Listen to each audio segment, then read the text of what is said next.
Baik, Bismillahirrahmanirrahim. Assalamualaikum warahmatullahi wabarakatuh. Kami dari kelompok satu ingin menjelaskan atau memaparkan materi tentang non-quadratic sorting.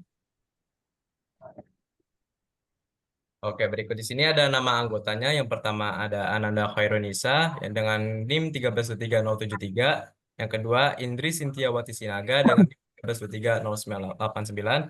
Yang ketiga ada selaku saya sendiri yaitu Revansio Fernando dengan NIM 1323094. Yang keempat ada Sony Muhammad Fatah dengan NIM 1323097.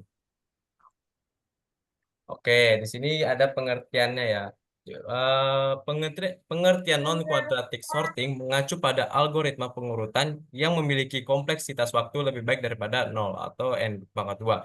Algoritma dengan kompleksitas 0 atau n pangkat 2 berupa bubble sort, insertion sort, dan selection sort. Memiliki waktu eksekusi algoritma akan meningkat secara kuadratik seiring bertambahnya jumlah data yang diurutkan. Ini membuat algoritma tersebut kurang efisien untuk dataset yang besar.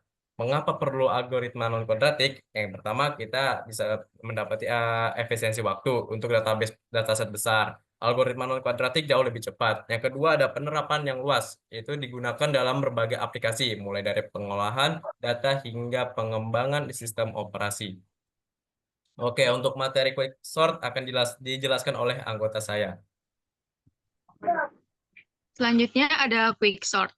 Quicksort ini bekerja dengan prinsip bagi dan kuasai, divide and conquer. Quicksort mampu menangani set data besar dengan kecepatan yang mengesankan. Keunggulan utama dari quicksort itu terletak pada kemampuan sortir di tempat yang signifikan yang dapat mengurangi penggunaan memori. Selain itu, kompleksitas waktu kasus rata-ratanya sebesar O n log n semakin berkontribusi pada efisiensinya yang tinggi. Nah, cara kerja dari quick sorting ini, yang pertama itu pemilihan pivot. Kita pilih salah satu elemen dalam array sebagai pivot. Pivot ini akan menjadi titik acuan untuk membagi array. Pemilihan pivot itu sangat berpengaruh pada efisiensi algoritma. Strategi umum yang biasa digunakan itu memilih elemen pertamanya, terakhir, atau elemen tengahnya sebagai pivot. Yang kedua, kita ngebagi array. Caranya, bandingin setiap elemen dengan pivot. Elemen yang lebih kecil dari pivot ditempatin di sebelah kiri pivot. Terus elemen yang lebih besar dari pivot ditempatin di sebelah kanan pivot. Dan untuk elemen yang sama dengan pivot dapat ditempatkan di salah satu sisi. Rekursi. Ulangi langkah 1 dan 2 secara rekursif pada kedua bagian array yang telah dibagi hingga seluruh array terurut.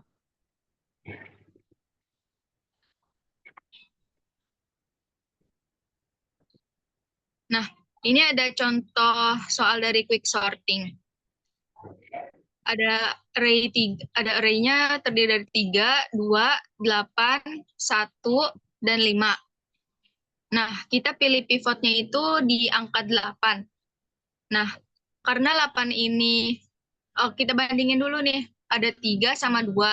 Nah, posisinya udah bener kan di sebelah kiri pivot, karena dia lebih kecil dari pivotnya. Sedangkan ada 1 dan 5 di sebelah kanan pivot. Nah, kita pindahin dulu nih 8-nya ke sebelah kanan. Jadi semua yang lebih kecil dari pivot ada di sebelah kiri. Jadinya 3, 2, 5, 1, 8. Selanjutnya kita pilih pivot yang nomor 2. Pivot ke elemen kedua. Nah, dari si 2 ini kan 1 itu lebih kecil. Jadi dipindahin tuh satunya ke sebelah kiri dari si pivot itu, yaitu 2. Jadinya ada 1, 2, 5, 3, 8. Nah, udah gitu, pilih lagi pivotnya 5. Ini kan masih ada angka 3 yang lebih kecil dari 5. Jadi dipindah ke sebelah kiri. Jadinya 1, 2, 5, 3, 8. Terus kita tinggal tuker aja tuh dari si 5 sama si 3-nya. Jadinya 1, 2, 3, 5, 8. Nah, itu hasil dari quicksort. Nah, selanjutnya di materi Pivote, Pivote itu salah satu algoritma pengurusan yang berdasarkan struktur data itu biasa dipanggil dengan binary. Pivote sendiri itu mempunyai dua memanfaatkan sifat yaitu make heap dan min heap untuk melakukan pengurusan secara efisien. Heap sendiri itu adalah struktur data yang memang menyerupai pohon atau tree biner yang lengkap, yang dimana setiap node harus memiliki tertentu.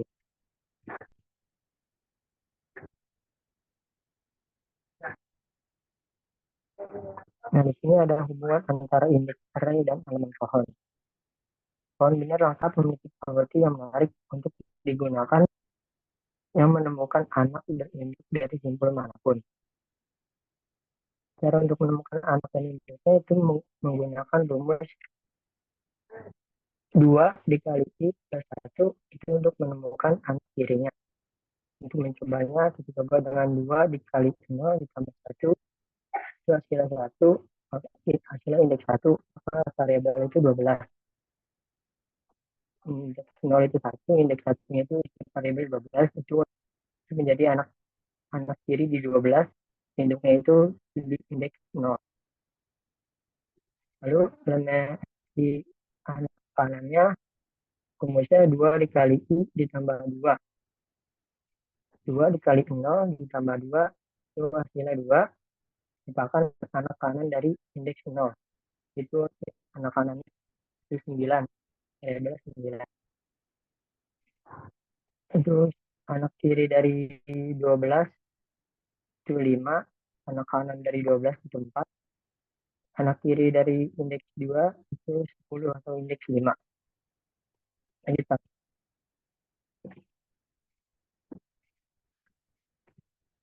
Geser, Pak. Nah, cara kerja Hipstop itu menentukan langkah pertamanya yaitu menukar root atau elemen terbesar dengan elemen terakhir di heap. Jadi mempunyai array yaitu 12, 6, 10, 5, 1, dan 9. Jadi kita tukar dulu antara elemen terbesar dengan elemen terakhir yaitu 12 dan 9. Lalu setelah ditukar kita remove atau hapus dan disimpan dan sudah menjadi array yang terurut. Setelah disimpan 12 di terakhir heap, kita happify. Happify itu untuk memastikan bahwa sebuah node memiliki nilai yang lebih besar daripada anak-anaknya. Jika sebuah node ada yang lebih kecil dari salah satu atau kedua anaknya, maka terjadilah swap antara node yang terbesar. Jadi kita happify yaitu 10 dengan 9. Setelah di happify, kita swap lagi 10 dengan 1. Karena langkah pertama ikutin dari ulang lagi. Langkah pertama yaitu elemen terbesar dengan elemen terakhir. 10 dengan 1. Bisa lagi, Pak.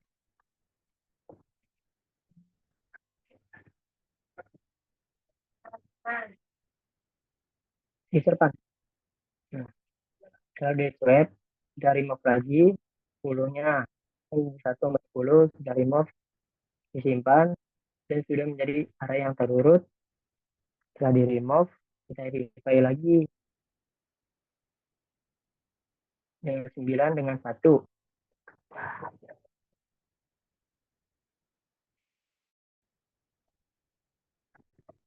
9 dengan 1 di verify dan di 9 itu menjadi induk dari pohon tersebut.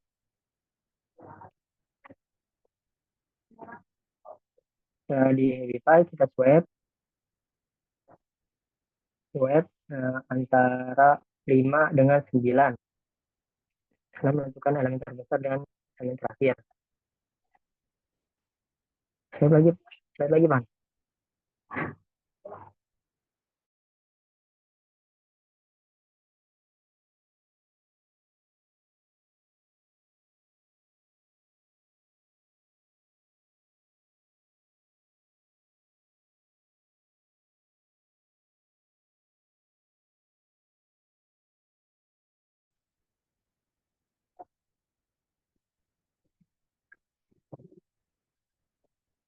Nah, setelah di save, kita remove antara 9.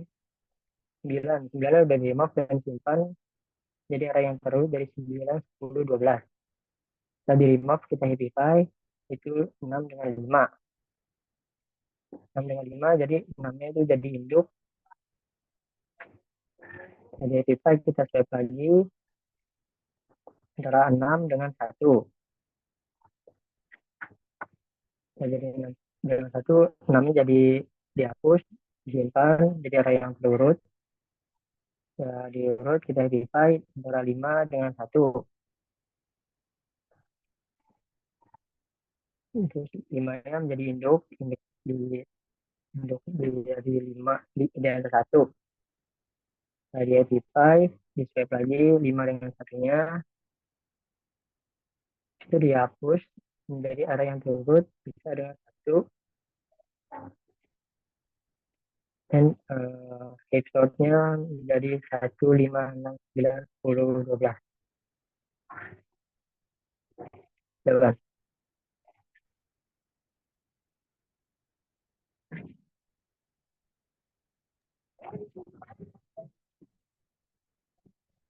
Lanjutan.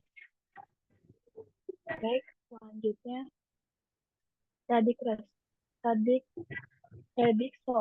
Predictsort ini merupakan metode yang efisien untuk mengurutkan data numerik berdasarkan posisi digitnya inputkan dengan mengurutkan per digit dan menggunakan algoritma stabil. Sehingga Predictsort ini dapat mengatur koleksi angka dengan waktu yang dimana kompleksitas O buka kurung NK dan di mana N-nya ini jumlah elemen dan K-nya adalah jumlah digit maksimum dari angka dalam array-nya. Lanjutkan.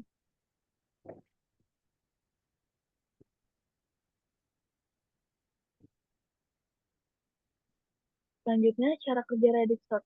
Predictsort mengurutkan angka dengan memproses digit demi digit dari angka tersebut. Yang dimana algoritma ini bekerja berdasarkan dua prinsip utama. Pertama itu pengurutan stabil. Predictsort menggunakan algoritma pengurutan yang stabil seperti counting sort untuk mengurutkan digit. Sehingga angka dengan digit yang sama akan tetap berada dalam urutan yang sama setelah proses pengurutan. Dan yang kedua itu pengolahan dari yang terendah ke yang tertinggi.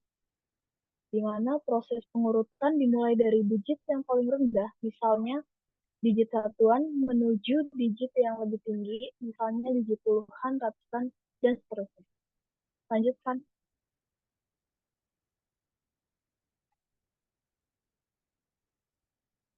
Selanjutnya itu ada langkah-langkah Predictsort. Pertama itu tentukan digit terbesar. Jadi kita di sini cari angka dengan digit terbanyak dalam array, misalnya jika angka terbesar adalah 987, maka kita akan memproses hingga 3 digit. Yang kedua itu pengurutan berdasarkan digit satuan. Jadi lakukan pengurutan berdasarkan digit satuan yang dimulai dari sebelah paling kanan, terus kita pisahkan angka-angka berdasarkan nilai digit satuan mereka dan menggunakan algoritma pengurutan stabil. Contohnya, untuk angka 321, terus 256, dan 123. Proses periksa digit satuannya itu 1, 4, dan 3. Lanjutkan. Nah, yang ketiga ini pengurutan berdasarkan digit puluhan. Setelah digit satuan terurut, lakukan pengurutan berdasarkan digit puluhan. Digit kedua dari kanan. Nah, proses ini sama seperti proses sebelumnya, tetapi sekarang kita fokus pada digit puluhan. Terus yang keempat ini, pengurutan berdasarkan digit ratusan. Yang dimana kita mengulangi langkah pengurutan untuk digit ratusan jika ada.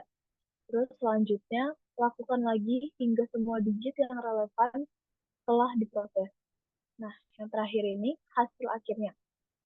Setelah semua digit telah diproses, dari yang paling rendah ke yang paling tinggi, kita akan mendapatkan array yang terurut dengan benar. Boleh lanjutkan? Nah, kita bisa lihat contoh Predictsort ini. Misalkan kita ingin mengurutkan array berikut 180, 45, 85, 90, 702, 24, 2, dan 95. Jadi prosesnya adalah sebagai berikut. Pertama itu kita urutkan dulu berdasarkan digit satuannya. Sehingga hasilnya 180, 90, 702, 2, 24, 45, 85, 96. Terus yang kedua ini, kita urutkan berdasarkan digit puluhannya. Hasilnya menjadi 2, 24, 45, 85, 180, 90, 96, dan 702. Terus yang terakhir ini, urutkan berdasarkan digit ratusan. Sehingga hasil akhirnya 2, 24, 45, 85, 90, 96, 180, dan 702.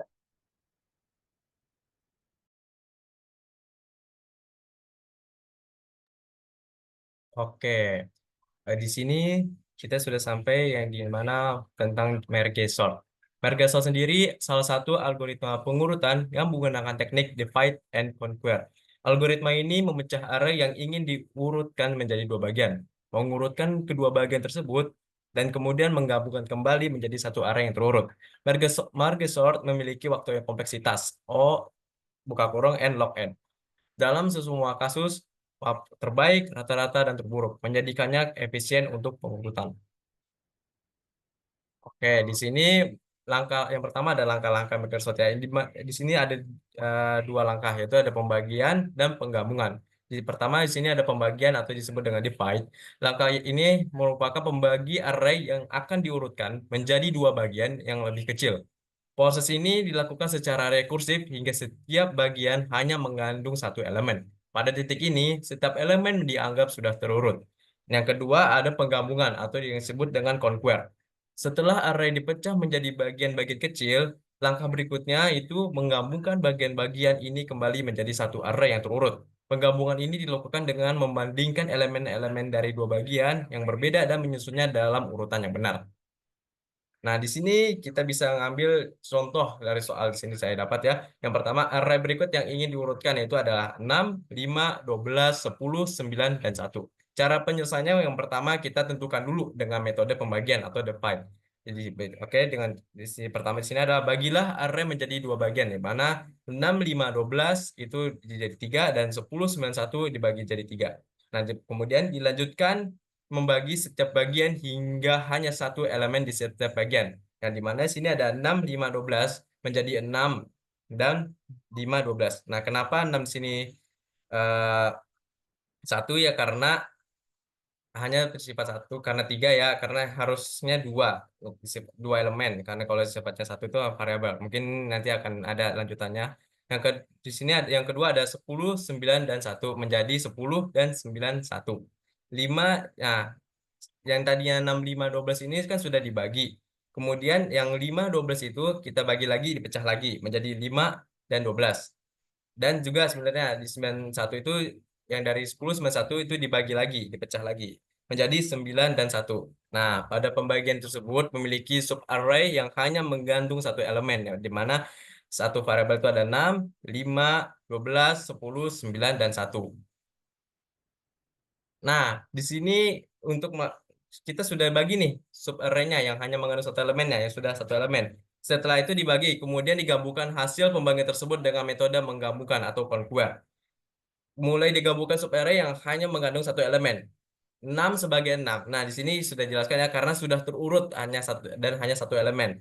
Yang kedua, kita gabungkan 5 dan 12 menjadi 5, 12. Ya, maaf itu juga ada kesalahan ketulis teknis ya tulis. Yang kedua yang ketiga ada 10 tetap sebagai 10 karena sudah terurut dan hanya satu elemen.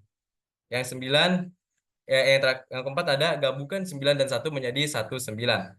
Lanjutkan proses yang habis itu sudah kita pecah nih.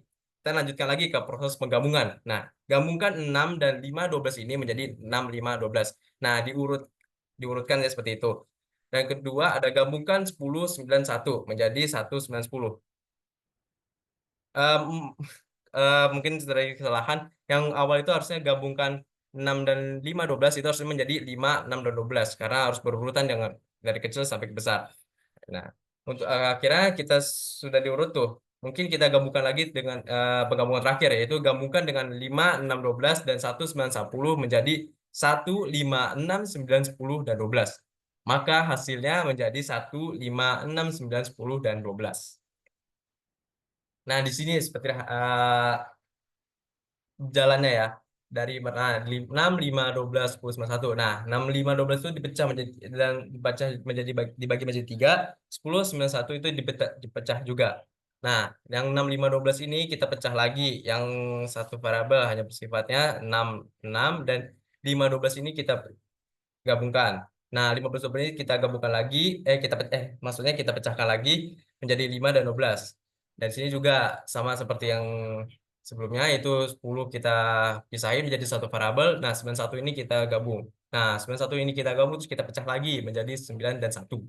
Nah, habis itu kita sudah pecah ini semua, baru nanti kita gabungkan dari kecil hingga besar. Nah, sini 6 tetap turun, di sini kita gabung lagi. Kan harusnya tetap sama ya, berarti 5, 12. Nah, di sini juga 91. Di awal kan tadi, nah, untuk 10, 91 ini, eh, yang gabungan 91 ini kan kita pecah tuh jadi 91. Nah, kita gabungkan lagi tapi diurut dari yang kecil, jadi 1 sampai 9. Nah, untuk 10 tetap turun. Nah, pasti habis itu kita urutkan lagi menjadi 3, yaitu 5, 6, 12. Karena harus diurut dari kecil. Sama juga sepertinya ini 1, 9, 10. Maka kita gabungkan dari semua itu menjadi 1, 5, 6, 9, 10 dan 12.